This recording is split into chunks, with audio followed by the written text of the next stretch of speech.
Okay, so you know that line in the Venom trailer? That one infamously stupid line?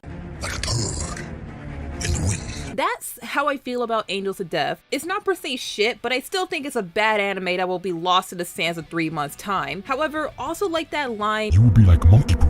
Angels of Death had an origin. I wanted to like and support Angels of Death because I wanted more like it. To my knowledge, Angels of Death is the 3rd anime to be based on an RPG Maker game, and the 2 before it were epic failures. I think the numbers and backlash towards the Ao-Oni and Horse Party anime speak for themselves. Hell, it was a bitch just to remember the title of Ao-Oni until I googled horror anime with purple monster. Ao-Oni even had a movie that released last year, and I only just found out about it the day of writing this script. Even though I tend to avoid anime based on video games because they're usually either slow, rushed, low effort copies or just outright static and boring, my main reason for being so ready and willing to give Angels of Death a chance is because I am a massive cynic. I constantly preach the support of independent media and services as I have a great distaste for multi-million-dollar companies who don't care about you but your money. Money that is better spent on talented and skilled individuals with good intentions. Buying a new AAA title in a sea of constant and safe yearly releases is complicated for me as I'm plagued with thoughts of skepticism towards the company and the guilt in my $60 is supporting the mistreatment of hardworking people who are whipped by the publisher to make the product. As soon as I hear about a new indie title that no one will shut up about, I will gladly spend my non-existent money, no questions asked, because this is what I want to support.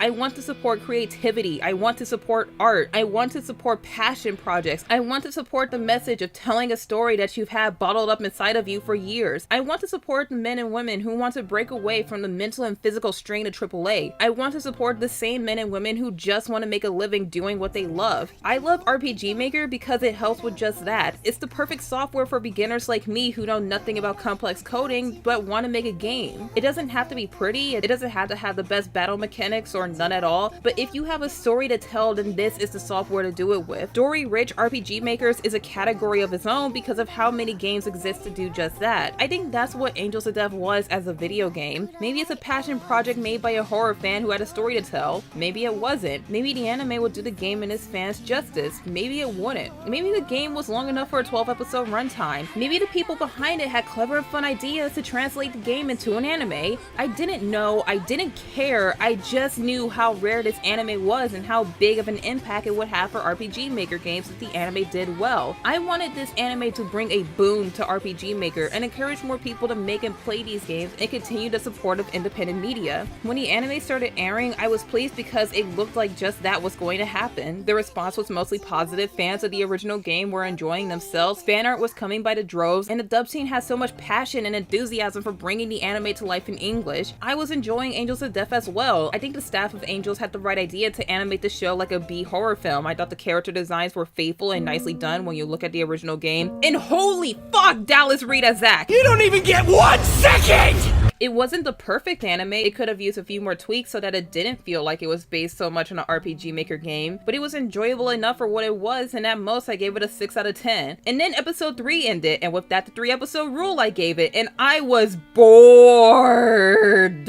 I tried, dear viewer, I really did. I watched more episodes, tried to give it more of a chance, but I couldn't finish it. The only reason why I watched episode 9 when I was planning on dropping the show after episode 8, the episode where I got what I wanted to see, was because Funimation fucking autoplayed it, and I was like, well, I guess I'm here for one more episode. And as time went on, and the more this anime sat with me, the more I wrote and rewrote this script, I realized that I have little to nothing good to say about Angels of Death, and I think the dropping score on my anime list agrees with me. All I can think about is how Angels of Death could have been more. With the right tone, colors, atmosphere, and smart directing, this anime could have been unnerving and had a few good scares. Not a gimmick that got old quick. With the right writing and pacing, this anime could have been an enjoyable mystery thriller, not panning for time by being a walkthrough for the puzzles in the game to justify having 12 episodes. The Floor Guardians could have been a legitimate threat by being portrayed as bloodthirsty psychopaths who will fuck you up if you cross them, not bootleg Alfred Drevis, Himiko Toga, and Midnight's Prom Night Dumpster Baby in a waste of a decent performance from Brittany Karbowski. It kills me that Angels of Death became nearly every video game based anime. It's slow, it's static, it bored me to tears, and it does nothing new or interesting with its source. And trust me, I don't have to play the game to know a copy when I see one. But Angel's biggest crime is being repetitive. How am I supposed to have fun when I know that I'm going to get the same dilemma on every floor? How am I supposed to enjoy watching 2 two characters that I have little to no interest in do the same fucking shit and solve a boring puzzle and kill a boring villain over and over again. I don't care whatever twist you throw at me because I couldn't give a damn about this anime and its main characters who are just as repetitive and formulaic. Zack was my sole reason for watching this anime. Dallas Reed's performance threw me for a loop and was well worth a standing ovation from the first line he spoke. I am not shitting you. This is one of the best performances I've heard in an English dub all year, and I will fight anyone who thinks otherwise. I love villains like Zack, the ones who just want to see the world burn and do horrible things with no second thought or fear of consequence. Again, the reason why I was ready to check out at episode 8 was because that was his backstory episode and I wanted to see how he got that way. But because of how agonizingly formulaic this anime is, Zack's character started to drag and became less interested for me, and I believe a large part of that is thanks to Rachel fucking Gardner. How am I supposed to find this character likable? Okay, she's the RPG Maker protagonist with amnesia trapped in a hellish prison / mental hospital and has to find her way out. Whoop-de-fucking-do. But how am I supposed to like a character who wants to die for no reason than for the sake of death? How am I supposed to like a character so deadpan and Mary Suingly competent? How am I supposed to like a character that the show constantly bashes me over the head with,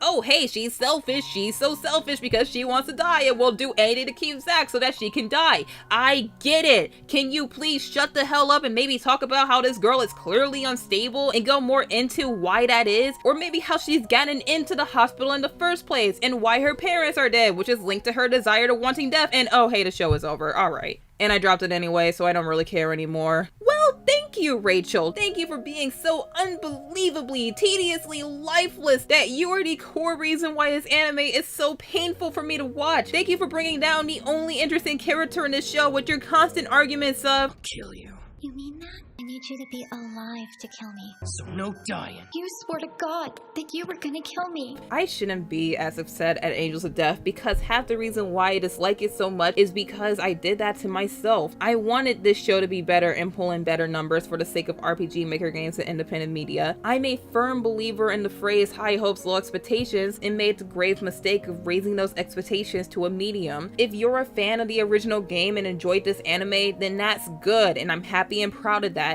If you had the same problem with the anime that I did, then cool, we agree on something. And trust me, I will play the original game because of how disappointed I was in this anime. There are numerous cheap and dull anime based on good video games that are worth playing, and I hope Angels of Death is one of them. But all the Angels of Death anime has done for me was worry me. Yes, this may be the first seemingly successful RPG Maker anime because of how poorly its competition performed, but because of my great dislike of this anime, I don't want to see any more adaptations like this one out of fear of how lazy they may be. Mad Father, The Witch's House, Eve, fucking awesome horror games that scared the shit out of me. Horror games that I once wanted to see be adapted into animation. The only way these adaptations could be saved is if they had good writing, animation, and direction that's able to bring the story, characters, and emotions that I love so much to life. Not copy and paste them into animation form and present me with worthless fan service like other game-based anime. To the Moon is getting a movie next year, and I'm terrified for it. I don't know anyone who's played this game and didn't sob like a fucking bitch over the tragedy of this game's story, themes, and characters. It's a game that makes you laugh hollowly through painful tears and really makes you think and work for the uplifting and bittersweet ending. It's my favorite RPG Maker game of all time, and I've been dreaming of an anime to this game for years. A dream that was impossible and I always knew was never going to happen, and got the email that the movie was being added to Mal's database, and I almost fucking cried over the hopes of how the movie would be as beautiful and heartbreaking as the game was. But now I want to keep To the Moon as far away from the anime industry's hands as possible over the fears of the industry looking at Angels of Death and thinking they can half-ass their way to a quick buck. What I'm trying to say is,